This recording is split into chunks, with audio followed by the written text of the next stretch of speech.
Dan menurut gue indikator kepemimpinan itu tidak bisa dinilai dari gender, tapi dari kualitas orang, dari kompetensi orang, dari karakter seseorang, bukan gendernya gitu.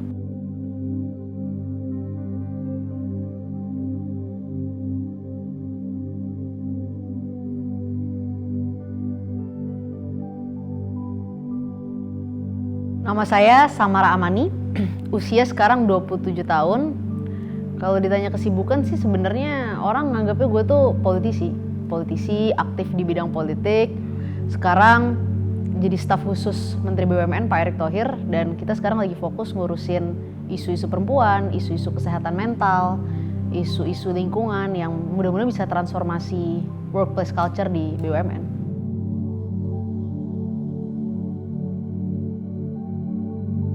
Jadi dulu waktu usia gue 18 tahun, gue punya semacam keresahan sama dunia politik Indonesia.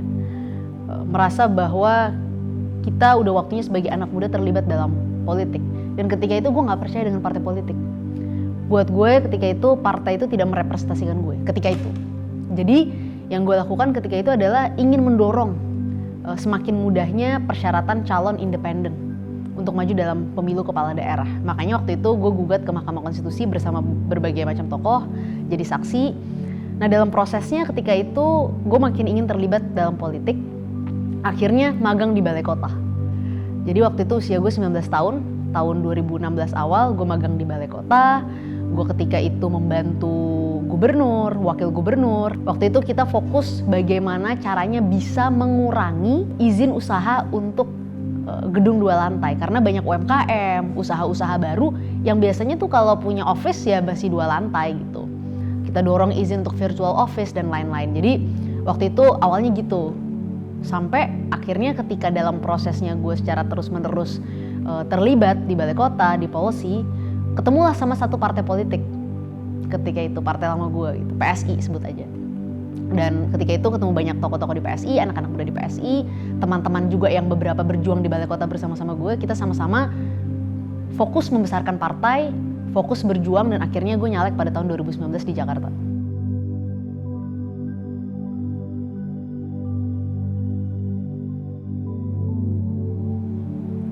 Titik terendah dalam hidup mungkin ketika gue tahu gue nggak bisa mewakili 140.000 suara orang yang percaya sama gue.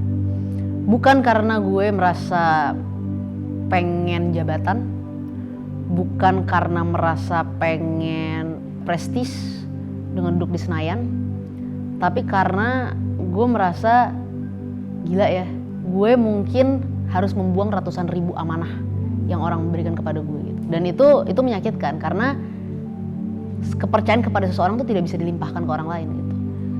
Lo bisa usaha A, I, U, E, O gitu, lo bisa coba bekerja dengan cara-cara lo sendiri, tapi at the end of the day lo gak bisa limpahkan ratusan ribu kepercayaan itu kepada orang lain gitu. Dan semua yang sudah gue janjikan, semua yang sudah gue usahakan kan gak bisa gue perjuangkan gitu. Tapi kalau ditanya apakah gue menyesal, enggak. Karena it's part of my life, it's part of my process. Mungkin kalau kemarin gue jadi dengan suara yang begitu besar, di usia gue masih terlalu muda, mungkin gue akan sombong. Karena gue merasa ternyata gampang kok. Gue bertarung, gue bisa dapat suara besar, dan gue gak pernah pakai uang atau sebar uang. Dan dengan mudahnya gue melenggang ke Senayan. Tapi kan Tuhan tidak mengajarkan kita cara-cara yang mudah. Kita diminta terbentur berkali-kali untuk sadar gimana caranya kita bisa mencapai tujuan dengan cara yang lebih baik lagi.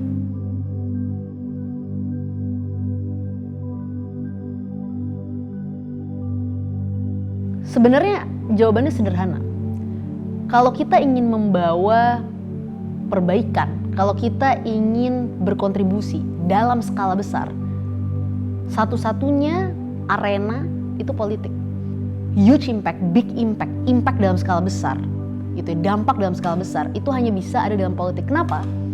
Karena politik itu adalah tempat, sarana mengambil kebijakan. Kenapa anak muda harus ada dalam politik?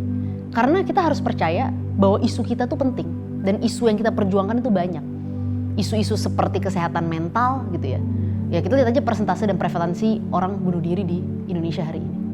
Isu-isu seperti misalnya tempat penitipan anak supaya perempuan-perempuan bisa bekerja lebih cepat dan nggak terpotong karirnya dan harus memilih antara mengurus anak atau berkarir. Ini semua adalah isu-isu yang membutuhkan tanda tangan pengambil kebijakan, isu-isu yang membutuhkan policy yang menyeluruh gitu. Nah, policy hanya ada di politik. Kenapa kita harus ada di sana? Supaya kita memastikan isu-isu kita itu bisa menjadi policy yang konkret dan real dan berdampak buat kita.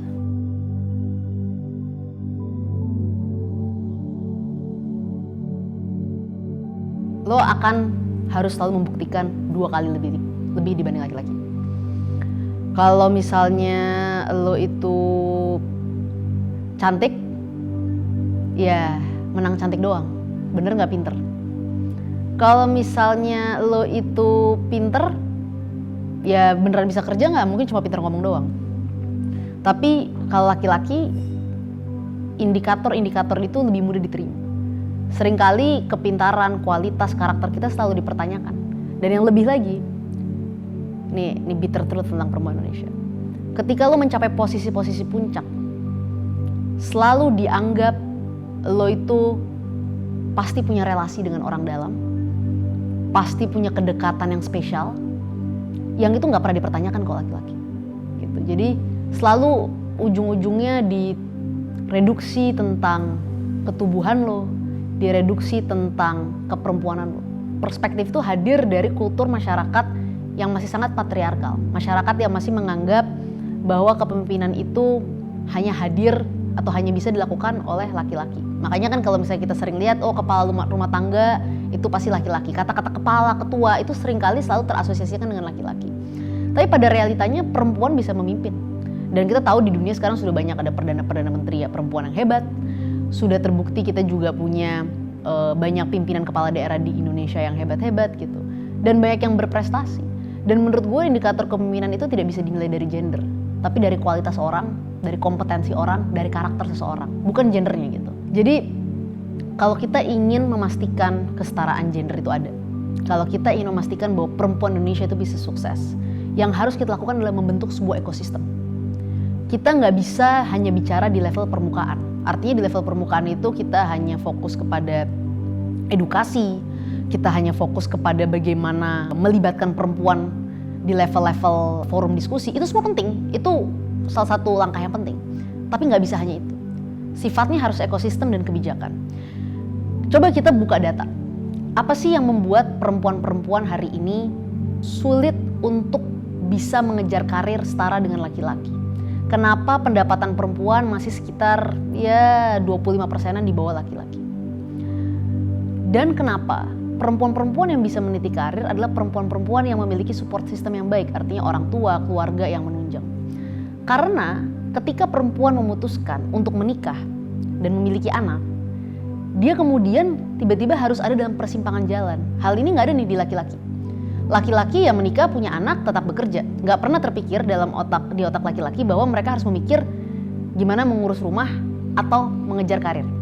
Nah, policy yang harusnya kita tawarkan adalah memastikan bahwa setiap perempuan bisa memiliki akses terhadap tempat penitipan anak atau daycare.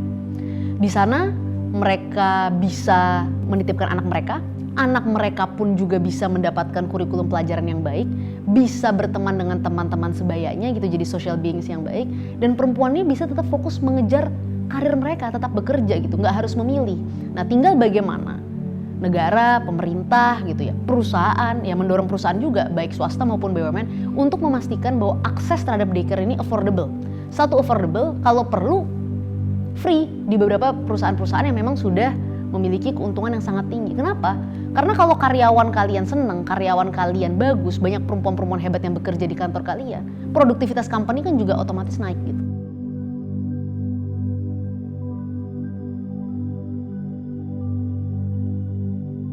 Ini lucu sih, ini nggak bisa digeneralisir, tapi ini based on my experience saja ya.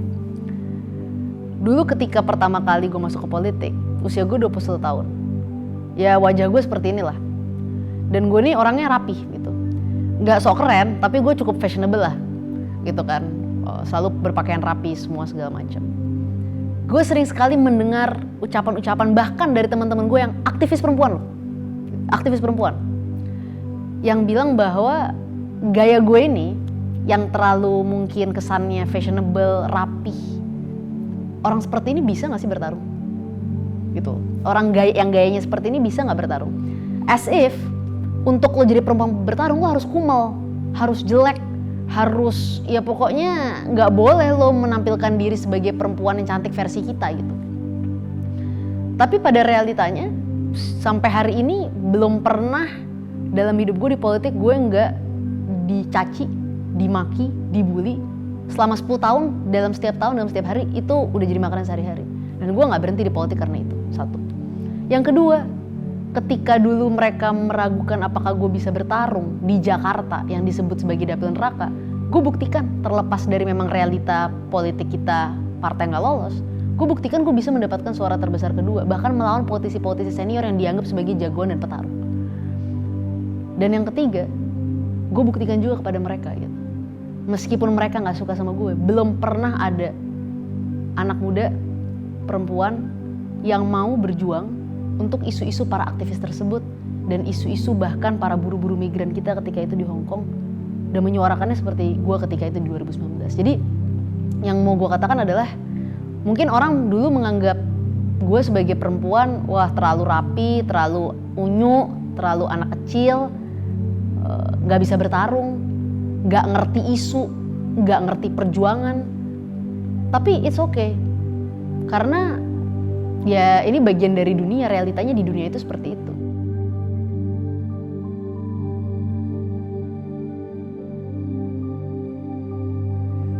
Jangan pernah takut, jangan pernah merasa putus asa, karena tantangan kita itu pasti lebih berat.